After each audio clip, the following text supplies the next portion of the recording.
सत्यवाद हो। पहला सामुएल 4 अध्याय। Thank you Jesus.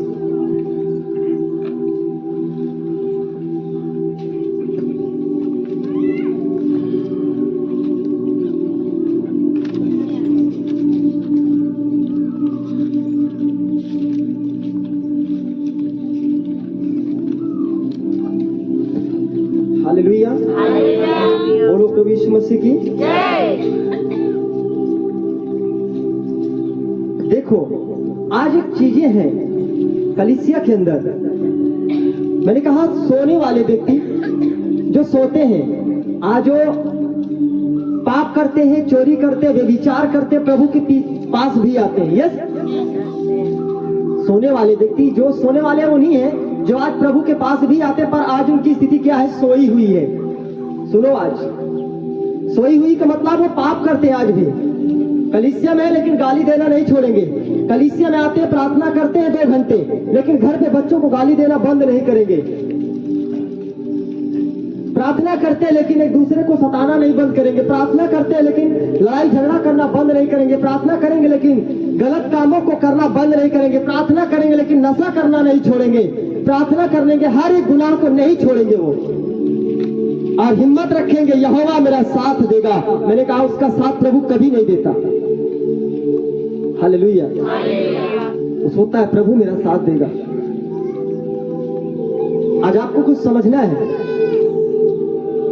ऐसे मंदबुद्धियों के द्वारा चलने वाले व्यक्ति हम अपने आप को सावधान करें। हालेलुया, यह हमारी और आपकी समझ है। ध्यान से सुनो, ये आपकी समझ है कि मैं प्रभु के करीब जाता हूं और ऐसे गंदे गंदे काम करता हूं, प्रभु मुझे आजाद करेगा। मैं कहता हूं प्रभु आपसे प्रेम करता है, आपको छूता है, चंगे हो जाते हो, कलीसिया में आते हो, यहाँ सबकी प्रार्थना का बल होता है, इसलिए आपको चंगाई मिलती है। लेकिन घर पे जाने की वही स्थिति क्यों? घर पे पहुंचने पे वही स्थिति क्यों? क्यों आज तुम अपने परमेश्वर से इतना आशीषित नहीं हो? क्यों आज उस सोई हुई दशा में आप अपना जीवन जी रहे हो? यही चीजें आज कुछ व्यक्ति थे जो परमेश्वर के ऊपर भरोसा करते थे। पुराने नियम में वो लोग पाप करते थे। इजरायली लोग कुछ समय के पहले वो बहुत सारा पाप किए, और पाप करके क्या कर रहे हैं? यहोवा हमारे साथ है। ध्यान देना, परमेश्वर उनका साथ ही नहीं दिया और मर गए सब। बाइबल में लिखा परमेश्वर उनका साथ नहीं दिया। वो भरोसा तो बहुत किए, अरे मेरे साथ प्रभु खड़ा है, खड़ा है, लेकिन प्रभु ने कहा मैं तेरे योग्य नहीं हूं, तू मेरे योग्य नहीं है। हालेलुया। अगर आज हम ऐसे जीवन जीते, पत्नी को मारना, पति पत्नी को मारते हैं, ऐसे एक दूसरे को मारना और गाली देना, आज भी आपके अंदर प्रेम नहीं है, तो आज भी तुम शैतान के बंधन में हो। यदि जो पति पत्नी में झगड़ा, लड़ाइयां, तनाव है, मैं कहता हूं आप दोनों एक शरीर हो। कोई अपने शरीर से बैर करता है? बोलो, कोई अपनी एक देह से बैर करता है? अगर एक गलतियां भी होती है उसको क्षमा करने वाले बनो, ताकि खुदा का प्रेम सिद्ध हो आपके अंदर। आमीन।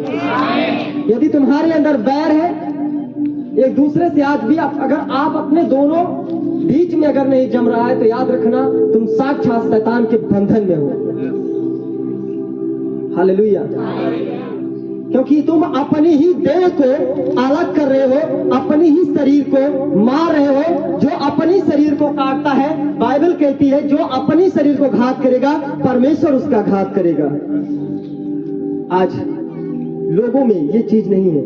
अपने पति पत्नी में भी लड़ाई झगड़े, वो अपनी देह से झगड़ा करते। बाइबल के अनुसार परमेश्वर कहता है तुम पति पत्नी दोनों एक शरीर होते हैं। हालेलुया। लेकिन आज मैं आपको जगाना चाहता हूं, तो जो तुम सो रहे हो और कोई दिक्कत आती है, यहोवा मेरे साथ है, परमेश्वर से प्रार्थना करो, सब समस्याएं चली जाएगी। आप 2 घंटा करते हो लेकिन फिर भी कुछ नहीं होता। क्यों नहीं होता? क्योंकि आप अपने अंदर सोई हुई परिस्थिति को जगाया है आपने। जो बाइबल मत्ती 13:24 में लिखा कि जब मनुष्य सोता है तब शत्रु बोता है, तो आपका जीवन आज भी सो रहा है। हालेलुया। आज भी तुम सो रहे हो, उस पाप की परिस्थिति में जी रहे हो। इसीलिए आपके परमेश्वर का वचन, आपके परमेश्वर का हाथ आपके ऊपर आज भी नहीं पड़ रहा, क्योंकि आज भी तुम अभी तक सो रहे हो। हालेलुया। बोलो प्रभु यीशु मसीह की जय। हम इसे पहला सामुएल 4 अध्याय के 4 वचन से पढ़ें। तब उन लोगों ने शीलो में भेजकर वहां से करूबों के ऊपर विराजने वाले सेनाओं के यहोवा की वाचा का संदूक मंगा लिया। विराजने वाले सेनाओं की यहोवा का संदूक को मंगा लिया और परमेश्वर की वाचा के संदूक के साथ एली के दोनों पुत्र होप्नी और पीनहास भी वहां थे। जब यहोवा की वाचा का संदूक छावनी में पहुंचा तब सारे इजरायली इतने बल से ललकार उठे कि भूमि गूंज उठी। ध्यान से सुनो, जब वो लोग परमेश्वर के संदूक का मतलब था पहले के समय, जहां जहां परमेश्वर का संदूक जाता था परमेश्वर अपने आप को वहीं पे संदूक पर प्रकट करता था। आमीन। और जब वो लोग अपनी छावनी में संदूक को ले आते हैं तब इतना तेजी से सब लोग चिल्ला उठे दुश्मन को देखकर कि वहां की भूमि गूंज उठी। हालेलुया। इस ललकार का शब्द सुनकर दुश्मनों ने, फलिस्तीनियों ने पूछा, इब्रियों की छावनी ने ऐसी बड़ी ललकार का कारण क्या है? तब उन्होंने जान लिया कि यहोवा का संदूक छावनी में आ गया है, इसीलिए वो लोग ललकार रहे हैं। आमीन। आज तुम परमेश्वर के सम्मुख आए हो, आज बड़े खुशी से यीशु के नाम को देखकर ललकार देते हो, लेकिन मैं कहता हूं क्या आज भी तुम सो रहे हो कि जाग रहे हो? साथ किनका देता है प्रभु? जो जागता है, सोने वाले को नहीं। यहाँ पे लिखा, तब फलिस्तीनी डर कर कहने लगे, उस छावनी में तो परमेश्वर आ गया है। आमीन। ये जो ललकार है, भूमि उनकी गूंज उठी, इसका मतलब उनके बीच में उनका परमेश्वर आ गया है। फिर उन्होंने कहा, हाय हम पर ऐसी बातें पहले नहीं हुई थी। हाय ऐसे महाप्रकामी देवताओं के हाथ से हमें कौन बचाएगा? ये तो वही देवता है जिन्होंने मिस्रियों पर जंगल में सब प्रकार की विपत्तियां डाली थी। हे फलिस्तीनियों, तुम हियाव बांधो और पुरुषार्थ हो जाओ, कहीं ऐसा न हो कि जैसे इब्री तुम्हारे अधीन हो गए वैसे ही उनके अधीन हो जाओ। पुरुषार्थ करके संग्राम करो। तब फलिस्तीनी लड़ाई के मैदान में टूट पड़े और इजरायली हार कर अपने अपने डेरे से भागने लगे। और ऐसा अत्यंत अहंकार हुआ, संहार हुआ कि 30,000 इजरायली पैदल खेत आए और परमेश्वर का संदूक छीन लिया गया। और एली के दोनों पुत्र होप्नी पीनहास भी वहां पे मारे गए। जो परमेश्वर के दास थे वो भी क्या हुए? मारे गए। ये क्यों मारे गए प्रियजन? आपको ध्यान देना है, यहाँ पे समझना है। हालेलुया। ये क्यों मारे गए? क्योंकि पहला सामुएल 3 अध्याय के 10 में जो लिखा है, 3 अध्याय के, हाँ हम यहाँ पे बड़े हियाव के साथ कुछ पढ़ेंगे। हाँ 10 नहीं, यहाँ पे और देखेंगे हम नीचे।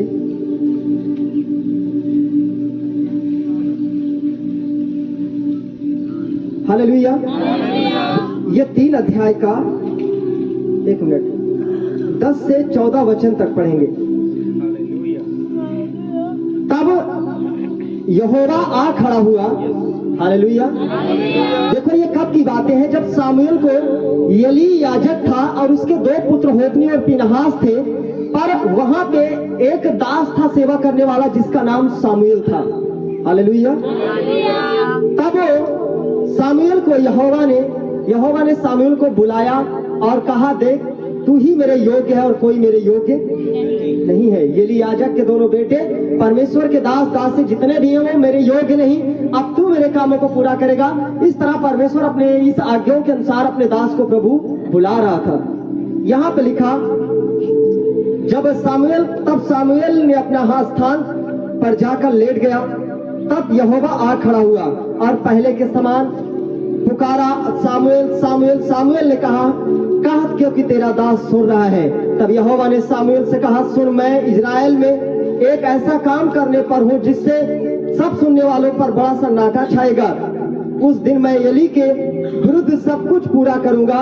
जो मैंने उसके घराने के विषय में कहा उसे अचंभा आरंभ से अंत तक पूरा करूंगा, क्योंकि मैं तो उसको यह कहकर जता चुका हूँ कि मैं उस अधर्म के कारण जिसे वह जानता है सदा के लिए उसके घर का न्याय करूंगा, क्योंकि उसके पुत्र आप ही श्रापित हुए हैं। हालेलुया। क्योंकि उस प्रभु मेरे दास के पुत्र आप ही गलत हुए हैं और उसने उन्हें नहीं रोका, और मेरे दास ने भी अपने बच्चों को नहीं रोका ये गलत काम करने से। इस कारण मैं एली के घराने के विषय शपथ खाई कि एली के घराने के अधर्म का प्रायश्चित न तो मेल बलि से कभी होगा और न अन्य बलि से। हालेलुया। बाइबल में लिखा यही कारण परमेश्वर कहता है, क्योंकि वो मेरी आज्ञाओं को ना मानकर उल्टे कामों को किया, इस कारण उसका पूरा परिवार नाश कर दूंगा मैं। और बाइबल में लिखा जब लड़ाई के समय वो लोग गए, तब एली याजक उसके बेटे होप्नी फिनहास परमेश्वर के दास थे, वो लेकर संदूक को आ गए और लिलकार कर कह रहे यहोवा मेरे साथ है। परंतु ऐसा हुआ बीच में प्रियजन, लिलकार तो रहे, परमेश्वर तो जय दिलाने वाला है, लेकिन ऐसा हुआ परमेश्वर उनका साथ नहीं दिया। बाइबल में लिखा है यहाँ पे 4:10 में 11 में, और परमेश्वर का संदूक छीन लिया गया और उनके बेटे बेटियां सब दोनों बच्चे सब मार दिए गए। अगर आप तुम पाप की दशाओं में हो और परमेश्वर पर विश्वास करते हो तो याद रखना तुम्हारा पाप तुम्हें मार देगा, तुम्हारा परमेश्वर तुम्हें कभी छुड़ाने के लिए नहीं आएगा। यहाँ पे वही हुआ है, बाद में होगा। ये तो 5 साल हुआ प्रभु के पीछे जाता था, आज यीशु मसीह को तुझे नहीं बचा सका। नाम धराई अपने प्रभु की कर दोगे तुम दारू पियोगे, तुम नशा करोगे, तुम व्यभिचार करोगे, तुम परास्त्री गमन होगे, तुम गंदी निगाहों से चलोगे और कहोगे कि परमेश्वर मेरा साथ नहीं देता। प्रभु कहता है मेरे बेटे ऐसे छोड़ दे, मैं तुझे चंगा करने आया हूँ। तू क्यों सो रहा है आज पाप की दशाओं से? जाग जा। और आज हम जाग नहीं रहे और हमारी परिस्थितियां दिन का दिन टूटी जा रही है। तुम बहुत घमंड करोगे कि मेरा परमेश्वर है, वो प्रभु का दास से प्रार्थना करेगा, मैं बच जाऊंगा, मैं लाख कोशिश करूंगा, लेकिन वो परमेश्वर मेरी भी नहीं सुनेगा, क्योंकि मैं नहीं जानता लेकिन वो आपको जानता आप क्या करते हो। वो उसकी आंखें आप पर लगी है, वो आपको भली भांति जानता है तुम कैसे निकम्मे काम कर करके मेरे समीप हो। मैं तुम पर दया नहीं कर सकता हूं। बाइबल में लिखा कि जब वाचा का संदूक एली याजक के दोनों बेटे उस मंडप पे लेकर आए तो सब लोग इतना तेजी से चिल्ला उठे, ओ भूंजी, वो जगह जो थी भूमि गूंज उठी लिलकार के शब्द से। बाइबल कहती है और दुश्मन लोग करे अरे लगता उसका परमेश्वर यहोवा आ चुका है, उससे कौन लड़ेगा, उससे तो नहीं जीतूंगा। लेकिन एक काम करो, चलो हम लड़ते हैं। अगर शायद आजो एली के दोनों बेटे जो परमेश्वर के क्या करते थे पता है? जितनी स्त्रियां उस राजभवन में आती थी उनके दोनों बेटे उनके साथ कुकर्म करते थे। परमेश्वर के दास के बच्चे उनके साथ एक गंदे घिनौने काम करते थे और परमेश्वर की जो भेंट होती थी उसमें से चोरी करते थे। इस कारण परमेश्वर का क्रोध उन पर भड़का था और कहा ये जो घमंड करते हैं मुझ पर ना, फिर भी मैं मर जाएंगे, मैं इनकी सुधि नहीं दूंगा। ये चाहे अन्य बलि चढ़ाएंगे मेरे लिए, चाहे जो कुछ मेरे लिए कर देंगे, लेकिन मैं इनको अब नहीं छोड़ूंगा, मेरे योग्य नहीं। प्रिय भाई बहन, आज अपने आप को सतर्क करो। ये समय बहुत बुरा है, अंत का टाइम है। आप सोचो कि मैं चोरी करूं, पाप करूं, बुराई करूं और मेरे प्रभु मेरा कब तक साथ देगा? मैं कहता हूं आज आपकी यीशु की दया है। तुम पाप करते हो लेकिन फिर भी तुम्हारा प्रभु जब तुम बुलाते हो तो दया करता है और आपको आज भी क्षमा करने के लिए तैयार है। यदि तुम आज भी ऐसे करके बैठे हो, ऐसे कामों को करते हो, गलत काम करना, चोरी करना, फिर प्रभु पे विश्वास करना, तो मैं कहता हूं आज गंदगियों को तुम काट कर फेंक दो अपनी जिंदगी से और आज भी अपने अपने गुनाहों को मानो और पश्चाताप करो, लौट आओ। आज आपका यीशु कहता है यदि तुम आज उसका शब्द सुनो तो आज अपने मन को कठोर मत करना। यदि आज तुम अपने परमेश्वर यहोवा का शब्द सुनते हो, अपने मन को कठोर मत करो, खड़े हो जाओ, तैयार हो जाओ, जाग जाओ, दुश्मन का सामना करो और अपनी अपनी परिस्थिति पर विजय पाओ और जय का झंडा लहराओ अपने देश में यीशु मसीह के नाम की। मैं आजाद हूं, मैं स्वतंत्र हूं, जो काम कोई नहीं कर सका वो काम आज प्रभु ने मेरे लिए किया है। हालेलुया। तब होगा जब आप नशे से छोड़ेंगे, नशा गुनाह, बुराई, चोरी, व्यभिचार, त्रायस्त्री, गमन, लुच्चेपन्ना, ये तमाम ऐसे गंदे काम जो हमारे प्रभु की योग्य नहीं। परमेश्वर पवित्र है, पवित्रता ही निवास करता है। आमीन। आज हमारे पास प्रभु प्रतिदिन क्षमा मांगने के लिए एक समय ठहराया। यदि तू सूर्यास्त होने से पहले अपनी गलतियों को मान लेता है, तेरे पाप सब क्षमा कर दिए जाएंगे। तेरे पाप चाहे लाल रंग के होंगे, मैं काली घटा के समान उन्हें मिटा डालूंगा और उन्हें ऊन के समान श्वेत कर दूंगा। हालेलुया। बाइबल कहती है, यदि मेरी प्रजा, मेरे लोग यदि मेरे पास आते हैं, यदि वो पाप करते हैं, तो मैं उनको उनके पाप का लेखा उन्हीं के सिर पर डाल दूंगा और मर जाएंगे उस पाप के द्वारा। पर यदि वो अपने पाप को मानते हैं कि मैं पाप की ओर छोड़ भी दें, तो उन पर मैं किसी बात का दंड ना डालूंगा और उन्हें ज्यों का त्यों धर्मी ठहराऊंगा और उनके पाप को क्षमा करूंगा। चाहते हो कि आपका पाप क्षमा हो, उसकी प्रशंसा करें।